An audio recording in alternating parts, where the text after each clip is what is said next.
No nosso último vídeo aqui no canal, vocês me pediram para gravar sobre padrão ouro. Mas o que foi o padrão ouro? Como que funcionava esse sistema monetário? Por que o período do padrão ouro foi uma época de prosperidade econômica e como que o Bitcoin se relaciona com esse contexto? Se você não me conhece ainda, eu sou a Fernanda Guardi e no vídeo de hoje eu vou contar um pouco da história do padrão ouro e também responder todas essas perguntas. E se você clicou nesse vídeo, eu tenho certeza que você minimamente se interessa por temas como economia, mercados, investimentos, offshore, Bitcoin. Então, para não perder esses conteúdos, eu convido você a se inscrever aqui no canal. Nós temos um encontro marcado todas as quintas-feiras, às 19 horas e aos domingos, meio-dia e meia. Agora vamos para o vídeo, me acompanhe até o final, porque a parte final, que é quando a gente começa a ter dados assim econômicos mesmo, é muito interessante, então aguenta aí. Mas vamos lá, vamos começar aqui contando um pouquinho da história. Muitas coisas na humanidade já foram utilizadas como dinheiro, como por exemplo trigo, sal, concha do mar e ouro. E define-se um bem como moeda quando ele combina três funções básicas: reserva de valor, meio de troca e unidade de conta.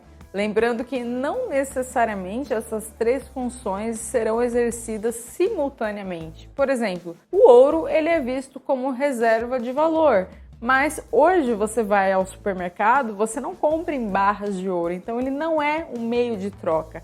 Da mesma forma, o Bitcoin ele não tem essa obrigação de ser um meio de troca, embora sim, existam hoje soluções como a própria Lightning Network, que facilita o processo de pagamento e de transação em Bitcoin. E se você quiser que eu grave um vídeo sobre Lightning Network, comenta aqui embaixo. Gente, o tema Bitcoin é um tema que eu gosto muito, só que infelizmente as pessoas só procuram por Bitcoin quando o Bitcoin sobe muito, quando renovar novas máximas. Agora que está na baixa, tem um monte de gente falando aí que o Bitcoin morreu e que isso aí não presta para nada. Então às vezes eu fico até na dúvida se eu trago ou não trago conteúdo aqui de Bitcoin. Então comenta aqui embaixo que tipo de conteúdo você quer que eu traga aqui no canal, que tipo de vídeo você quer que eu faça, porque aí eu consigo ter noção de qual trabalho aqui será útil para vocês. Então se você quiser que eu grave um vídeo sobre Lightning Network, comenta aqui embaixo. Agora voltando aqui à história do ouro, essa propriedade do ouro ser escasso entre aspas, porque não dá pra gente atribuir escassez a um recurso natural. A gente não sabe a capacidade de exploração humana. Pode ser que tenha ouro perdido aí em algum lugar que nunca ninguém descobriu. Ninguém consegue garantir isso. Mas essas propriedades do ouro fizeram com que ele fosse visto como algo de valor, o que fez com que as pessoas trocassem o ouro que elas tinham em troca ali de um recibo correspondente a essa quantidade de ouro. Eu vou explicar aqui, eu até fiz um esqueminha para vocês entenderem. Então ali tem uma pessoa, ela tem uma quantidade X de ouro, ela coloca no banco e aí ela recebe um recibo referente a essa quantidade. Então veja que o papel nessa época, o dinheiro em papel, ele tinha um lastro, que era no caso do ouro, a quantidade de ouro. Podemos considerar também que o padrão ouro foi fruto do que Hayek chamaria de ordem espontânea, porque ele não foi instituído por uma pessoa ou por um governo específico, mas foi sim resultado de trocas espontâneas e voluntárias na sociedade. E durante o período correspondente ao padrão ouro, o mundo viveu uma época de prosperidade. Inclusive nesse livro aqui, o padrão Bitcoin, logo no começo, o autor descreve perfeitamente como que isso aconteceu. Olha só que interessante aqui nesse livro, na página 44. Algumas das realizações humanas tecnológicas, médicas, econômicas e artísticas mais importantes foram inventadas durante a era do padrão ouro, o que explica, em parte, porque ficou conhecida como La Belle Époque, ou Bela Época em toda a Europa. Gente, perdão, francês, né? Não sei falar francês. E logo na página seguinte, olha só que legal. O padrão ouro foi o padrão mundial da era do capitalismo, aumentando o bem-estar, a liberdade e a democracia, tanto políticas quanto econômicas. Aos olhos dos comerciantes livres, sua principal eminência era justamente o fato de ser um padrão internacional exigido pelo comércio internacional e pelas transações dos mercados internacionais de dinheiro e capital. foi o meio de troca por meio do qual o industrialismo e o capital ocidentais levaram a civilização ocidental às partes mais remotas da superfície da Terra. É por isso que os austríacos defendem o padrão ouro, porque nessa época o governo não conseguia aí aumentar a oferta monetária como ele queria e financiar projetos absurdos e obscuros. Ele tinha que respeitar ali a quantidade de ouro, porque o papel moeda era lastreado no ouro. E é muito impressionante quando a gente compara dados de inflação, de depreciação de moeda antes e depois do padrão ouro. Olha aqui, por exemplo, veja que a época do padrão ouro,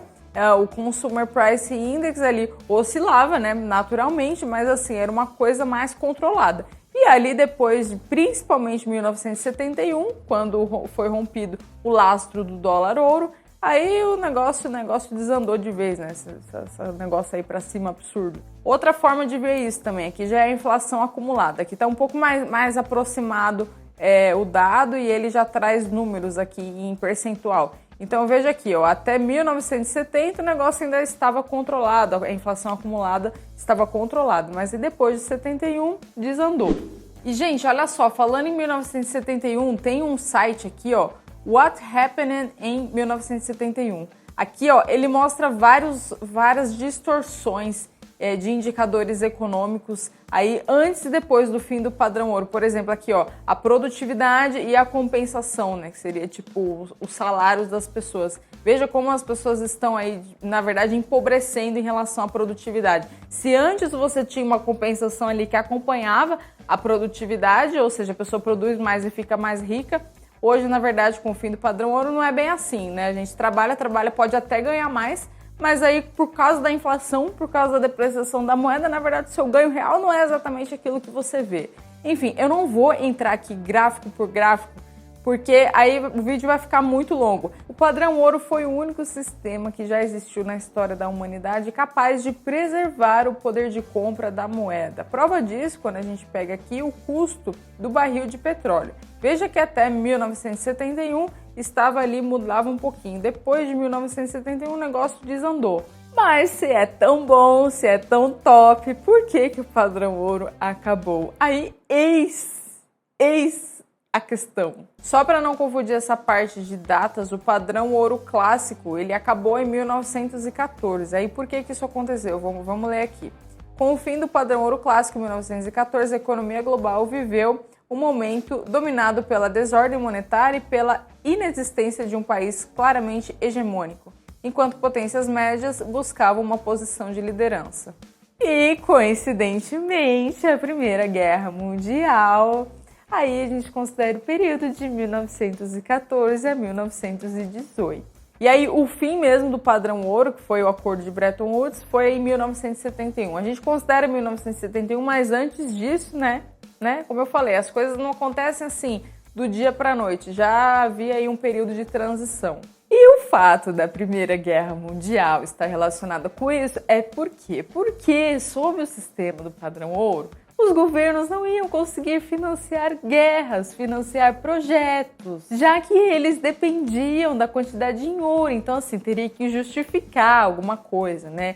E assim, como a gente sabe que o governo nem sempre é bem intencionado, como por exemplo no caso de uma guerra, aí fica complicado ter que atrelar a moeda ali a um recurso natural. Então, acabou o padrão ouro, a justificativa dos austríacos é justamente essa, porque com o fim do padrão ouro os governos passaram a ter mais liberdade de poder cuidar da moeda como se isso fosse possível, né? Como se a estabilidade da moeda pudesse ser garantida pelos burocratas. E não é o que a gente vê na prática, porque se a gente pegar todos os dados aqui, de 1971 para cima, o mundo realmente assim desandou em muitos aspectos. E cara, esse livro ele é tão top, que assim, o autor ele faz análise até do ponto de vista cultural, artístico. Meu, é top. Isso aqui vale ler, o padrão Bitcoin. Vale ler isso aqui. Ele compara como que era antes, aí ele faz análise da preferência temporal. Gente, se eu vou falar, obviamente eu não vou falar tão bem quanto esse autor aqui. E aí, os keynesianos, eles têm uma justificativa para isso. Eu vou até ler aqui a justificativa aqui de Keynes. né? Então, Keynes argumenta que o regime padrão ouro não propiciava a elasticidade necessária para dinamizar as relações comerciais e financeiras em nível mundial. Cara, é uma coisa que dá para questionar, porque assim, como que não dinamizava as relações comerciais a nível global? Sendo que o que dificulta isso é justamente você ter uma porrada de moeda, várias moedas ali, você tem que ficar se preocupando com o câmbio, porque você comprar uma coisa em real e comprar uma coisa em franco suíço é diferente. Então, na verdade, ter várias moedas, o que você tem é uma bagunça. Isso dificulta as relações comerciais. Isso explica por que a época do padrão ouro foi um período de prosperidade. Se o mundo vivia sob um padrão, as relações comerciais eram mais fáceis. E assim, isso aqui eu tô tirando da minha cabeça, tá? É uma questão de lógica. Se você tem um monte de moeda aí e tem que se preocupar com o câmbio, tudo fica mais difícil. Se você vive no mesmo sistema, tudo fica mais fácil. Ainda sobre moeda fiduciária, lastro de ouro, tudo mais, olha isso aqui é fortíssimo. Isso aqui é tão forte que eu, quando eu li esse livro a primeira vez, eu escrevi aqui, não sei se vai dar pra ver, PQP. Tá vendo aqui, ó? PQP. Porque, cara, sabe aquele insight que você tá lendo e você fala, meu, você tem que voltar e dar uma paradinha, porque o negócio foi forte. Ó, vou ler pra vocês, ó. O problema com o dinheiro fornecido pelo governo é que sua força depende inteiramente da capacidade dos responsáveis de não inflar sua oferta. Somente restrições políticas fornecem força e não há restrições físicas, econômicas ou naturais sobre quanto dinheiro o governo pode produzir. Especialmente agora, né, com a turminha aí do Faz o L entrando, e dinheiro pra todo mundo, e picanha, é só imprimir dinheiro que tá tudo certo. Mas enfim, vamos voltar aqui. Gado, prata, ouro e conchas do mar exigem um esforço sério para produzi-los e nunca podem ser gerados em grandes quantidades com um passe de mágica. Mas o dinheiro do governo exige apenas a vontade do governo. Então vocês percebem que essa história do lastro, do Bitcoin, Bitcoin não tem lastro. Vocês percebem que isso aí tudo é papo furado? Porque assim, na verdade, hoje o dinheiro fiduciário, ele não tem lastro, ele depende da boa vontade do governo. Por isso que quando o Fed modifica as taxas de juros nos Estados Unidos, o mundo todo fica apreensivo. E isso é interessante, né? Como que as economias aí ficam refém da vontade de um pequeno grupo de pessoas. Pessoal, agora eu vou deixar aqui a seção de melhores comentários que eu fiz no último vídeo. Se você quiser que seu comentário apareça aqui, comenta alguma coisa legal aqui embaixo. Eu espero que vocês tenham gostado desse vídeo e até o próximo.